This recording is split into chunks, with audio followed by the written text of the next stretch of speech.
Gracias, señor presidente. Qué lástima que aquí alguna gente empieza el año de la misma manera. Y yo creo que aquí debemos entender que hay una situación grave de la seguridad en las calles. Hay una seguridad grave de prevención. Hay una seguridad grave de atención de la pobreza, de la vivienda. Y bueno, no, eso no se quiere entender. Primero que todo, yo quiero llamar a la reflexión a los costarricenses para que no se dejen engañar. Aquí una cosa es llamar a un debate y otra cosa muy diferente es llamar a conversar y llamar a coincidir. Al diálogo llamó don Rodrigo Arias. Al diálogo ha llamado el presidente de la Corte. Al diálogo ha llamado el director del OIJ. Al diálogo han llamado las fracciones de oposición.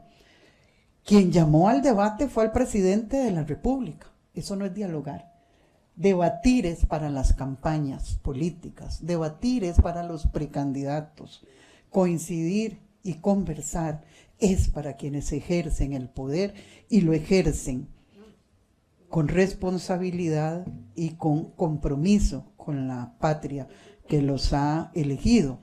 Pero yo creo que aquí hay varias cosas que tomar en cuenta. Aquí hablan de que, por aquel lado, de que hay que ser eficientes en el gasto. Eficientes en el gasto se le pide que sea eficiente en el gasto al área que más necesidad tiene en este momento, que es seguridad. Pero no se le pide que sean eficientes en el gasto a una ministra o a una vicepresidenta que pide que le compren los tiquetes más caros para viajar a Europa. Ahí no hay que ser eficientes en el gasto. Costarricenses, tomemos conciencia de la situación en que está este país. Y aquí se habla de que hay... y me gustó oírlo, don Gustavo, hablar a usted de una política de Estado y que era necesaria una política de Estado. Aquí yo le pedí, y todos son testigos, don Gilbert, usted me oyó en Casa Presidencial pedirle a don Mario Zamora la política de Estado, y oyó cuando dijo que la política de Estado era la Ley General de Policía. ¿Lo dijo o no lo dijo? Doña Alejandra Larios, doña Gloria. Se fue don Gilberto, la señora que está aquí presente, pero ni le pregunto porque de ahí sabemos que la Escuela de la Mentira es campeante. Pero usted estaba, señora, cuando se le preguntó a Mario Zamora cuál era la política de seguridad del Estado y dijo que era la Ley General de Policía. ¿A ustedes se les ocurre que un ministro de seguridad diga, estando el director del OIJ, de la PCD, el presidente de la República, todas las fracciones, que diga que la Ley General de Policía es la política de seguridad? Eso es una vergüenza. Que la política de seguridad saliera hasta hace unos meses, a casi 3 años de gobierno. Perdónenme, es que la seguridad y la gravedad de lo que están viviendo los costarricenses no se ha tomado en serio. Y eso es urgente, que lo haga el gobierno.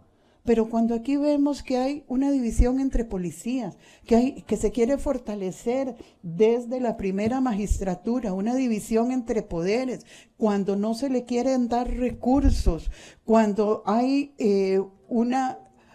no hay en verdad una atención para dar la prevención, cuando se quiere un pueblo enfermo, porque no se está atendiendo la salud de este país, cuando se quiere un pueblo sin educación, porque no se está atendiendo la educación de los jóvenes, cuando no se está atendiendo a los adultos mayores como se debe. Perdóneme, ¿qué es lo que queda? Sino que la gente vuelva los ojos a la delincuencia. Y aquí se trata de oferta y demanda. La gente tiene necesidades. Tiene necesidades para la educación, tiene necesidades para la salud, que es gravísimo. Tiene necesidades de vivienda. tiene necesidad de empleo, pero resulta que los dólares están rodando por la calle. ¿De dónde están entrando? Si el pueblo está con necesidades de todo tipo. Por favor, costarricenses, abran los ojos y dense cuenta de lo que está ocurriendo en este país. Cuando además de eso, hay una lucha de el organismo de investigación judicial contra el narcotráfico, contra el crimen organizado, pero el gobierno no se arrolla las mangas para hacer una lucha contra la exclusión social. Y vuelvo al punto, que hay oferta y demanda, hay una oferta de necesidad, una oferta de necesidades y una oferta de que yo vengo a suplir sus necesidades de manera irresponsable, ofreciéndole a los jóvenes desde cosas muy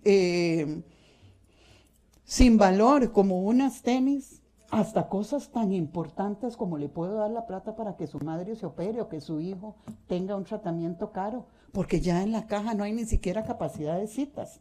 Entonces yo creo que aquí, cuando la PCDE es disminuida, cuando los guardacostas son disminuidos, cuando la policía de fronteras de la misma manera, perdónenme, pero es que aquí tenemos que tener claro y entender y tener malicia indígena para saber para dónde vamos. Y es que yo puedo hacerles a ustedes muchas preguntas, pero la pregunta más importante es, ¿está toda esta situación afectándonos? Esa escuela de violencia, esa escuela de grosería que vemos todos los miércoles, esa escuela de agresión a las mujeres, ese machismo que vemos todos los miércoles, ¿afecta o no afecta? Es una influencia negativa contra el pueblo costarricense, contra los jóvenes. No es decirles el camino a seguir en la violencia. ¿Por qué les estamos quitando todo? Los recursos que pueden tener para luchar con la prevención desde estos organismos del Estado, y por qué aquí se está afectando todo, como les digo, la salud, la educación, absolutamente todo, la capacidad de diálogo. Se llama a los jefes de los supremos poderes a debatir y no a conversar, a ponerse de acuerdo, como bien lo dicen ustedes. Entonces, yo creo que aquí de lo que deberíamos también, y tengo muchas preguntas, pero yo lo que quisiera saber es, tenemos claro que hay un direccionamiento hacia un narcoestado, o eso nos falta mucho para llegar ahí.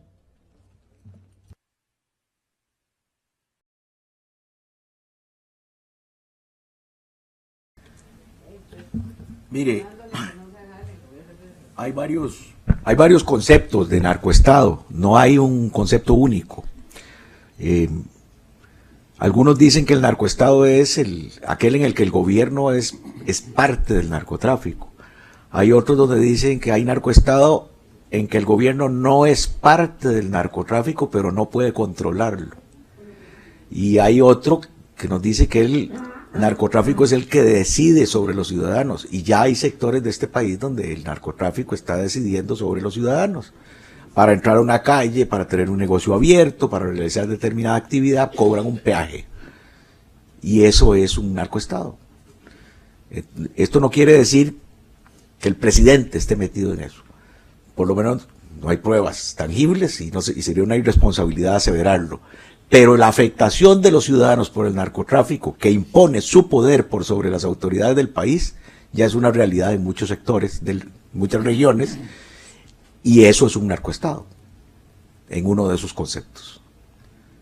Y si no hacemos nada por evitarlo o por resolverlo, pues cada vez va a ser más grande el problema para la ciudadanía.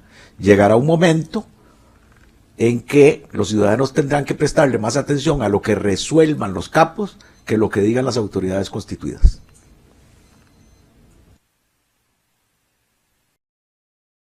Nora. Gracias, presidente. Gracias. Hay otra parte que para mí era importante conversar y consultarles a ustedes. Se manejan en seguridad. Yo tengo mi óptica porque como funcionaria en el sistema penitenciario en algunos años en seguridad utilizábamos determinado grado de estrategias para lograr determinados resultados.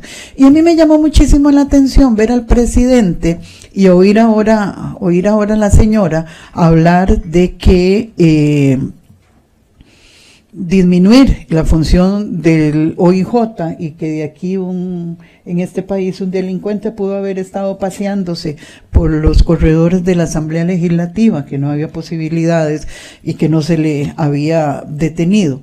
Podría haber ahí una estrategia policial acordada con policías internacionales para que no fuera detenido e ingresado en reforma y desde ahí poder seguir controlando sus negocios, o era mejor que se lo llevaran directamente para como ocurrió para una cárcel de Estados Unidos.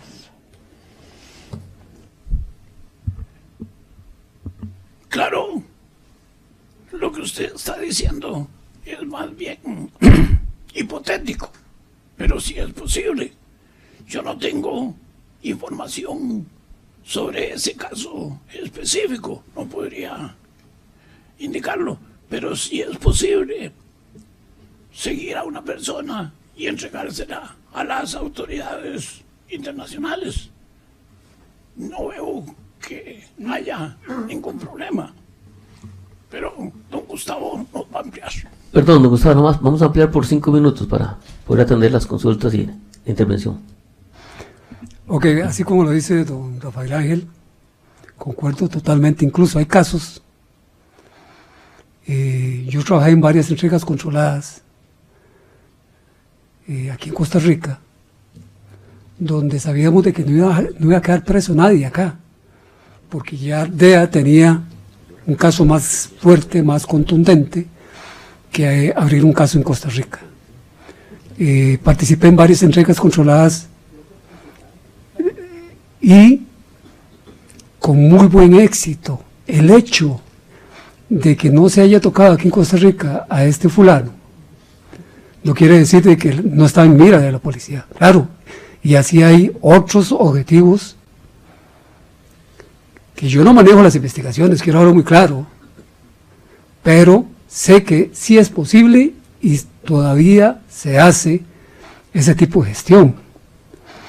A mí me preocupa, ok, ahora voy a referirme a otro tema, que es que nuestros policías están siendo carne de cañón en este momento por el crimen organizado, y sí me gustaría dejarlo plasmado. Don Danés. Doña Dinora, vea, esto se hace desde hace mucho tiempo, con el otro procedimiento, como juez de instrucción, permitimos que se invitara a una persona a Panamá, y bajándose del avión en Panamá lo agarró la DEA y se lo llevó para Estados Unidos. Eso se hace, si no hay pruebas aquí, se colabora de esa manera con las autoridades internacionales o de otros países. Pero bueno, a mí sí me extraña, lástima que se fue doña Pilar, ¿verdad? Porque me extraña el comentario, porque el gobierno ha estado pujando para que se extraditen nacionales y puedan ser juzgados en otros lugares. Entonces, ¿cuál es el pecado de que hayan agarrado a Choc en otro lugar y se lo llevaran a Estados Unidos? Igual hubiera sido extraditado para Estados Unidos, no veo cuál es el perjuicio que se está causando. Pero lo que ella preguntaba, que cuál es la diferencia, es plata. La DEA tiene mucha plata para hacer esos seguimientos, el OIJ no. Doña Dinora. Sí, señor presidente, esa era precisamente mi inquietud y donde surgía un enorme signo de pregunta y donde me extrañó que estando en la conferencia de prensa el ministro de Seguridad, el presidente saliera con este aporte tan poco entendible. Cuando se tiene un ministro de Seguridad, se supondría que el ministro de Seguridad conoce de todo este tipo de estrategias que se manejan. Yo del caso no conozco al señor, no le he dado seguimiento, pero sí era absolutamente entendible cuando fue detenido en otro país que no hay recursos en este país para darle esos seguimientos, que eran unos seguimientos en el extranjero, que entonces lo lógico era que esos seguimientos los estuviera dando un gobierno con un servicio de inteligencia y una policía antidrogas y de crimen organizado mucho más poderoso en recursos que el nuestro. Entonces era entendible que eso ocurriera, pero no era entendible. Presidente, por favor, se me regalan unos segunditos. Tampoco, nada más, doña Gloria, usted siempre sabe usar la palabra. sí, Entonces vamos a ampliar hasta las 11:30 por aquellos. Sí, no era entendible. Que tenían algún problema los señores que ampliemos a las 11:30 para... No es entendible que un gobierno que está y que estuvo pujando fuerte por una extradición para los nacionales cuestione, critique, y su jefa cuestione y critique que eso ocurra, cuando un gobierno precisamente está creando una póliza para que los funcionarios de élite del Estado puedan defenderse de una extradición, lo que quiere decir que es una posibilidad para hasta funcionarios de estados, para ministros, para el presidente, para determinado de funcionarios de élite. Entonces no es entendible que se cuestione ahora que se le haya esta persona llevado a una estrados judiciales en otro país cuando la prueba no estaba aquí, cuando la prueba la tenían precisamente en otras latitudes, y por eso, porque era quienes habían dado el seguimiento, porque eran situaciones a nivel internacional y eran quienes lo conocían. De verdad que hay signos de pregunta muy grandes en este tipo de situaciones. Gracias, señora diputada.